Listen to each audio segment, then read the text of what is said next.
Hello everyone and welcome back to the Great Book of Grudges. My name is Nathan and we are back with another lore video.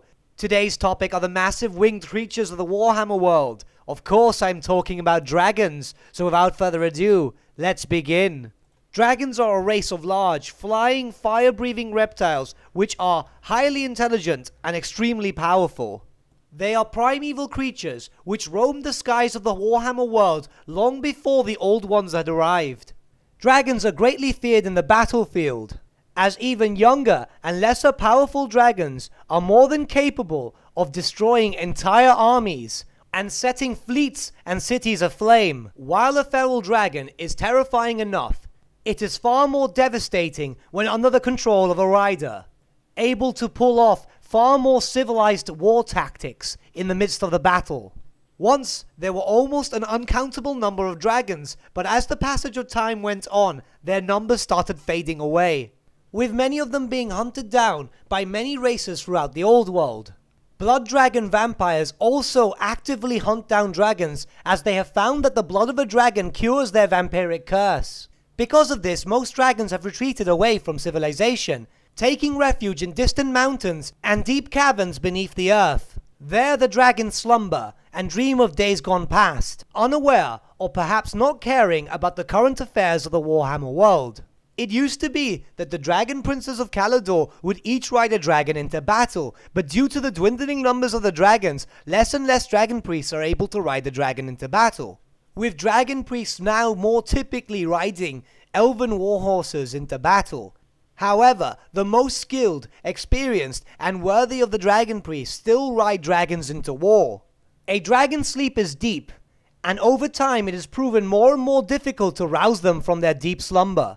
And it is said that very few living beings of the Warhammer world can awaken a dragon from its deep sleep. There are a number of types of dragons, which will each be outlined in their own individual lore videos. These are the black dragons, which we have already covered in the past. They are a species of dragon bred by the Dark Elves of Naggaroth. The Carmine Dragon, which are imbued with the magic of Shaiish, the Wind of Death. The Chaos Dragon, a dragon mutated by the powers of chaos. The Forest Dragon, dragons that are known to live mostly in forested regions of the world, such as Athaloran, and they breathe poisonous fumes instead of fire. The Frost Dragon, a species of dragon that prefers cold climates. The Gold Dragon, which originates from the far east of the world. The Magma Dragon, a subspecies of dragon that lives in volcanic regions of the world. The Sea Dragon, an aquatic species of dragon known to be used by the Dark Elves to pull their dreaded ships. The Char Dragon, a subterranean offshoot of the dragon race. The Storm Dragon, a species of dragon who breathe lightning. The Toad Dragon, a mutated offshoot of dragons, which lives in otherworldly fens of Coldmire. Warpfire Dragon, a mutated variant of the dragons that feeds off warpstone. And finally, Zombie Dragons, a skeletal dragon resurrected from the plane of bones. Now to quickly digress for a moment, there have been lore books mentioning sun, moon and star dragons. However, they are not their own species of dragon, but rather those names are used to determine at what point the dragon is in its lifespan, with sun dragons being the younger dragons, moon dragons being considered as adolescents, and star dragons being the oldest form of dragons. Obviously, the older they get, the stronger the dragon is.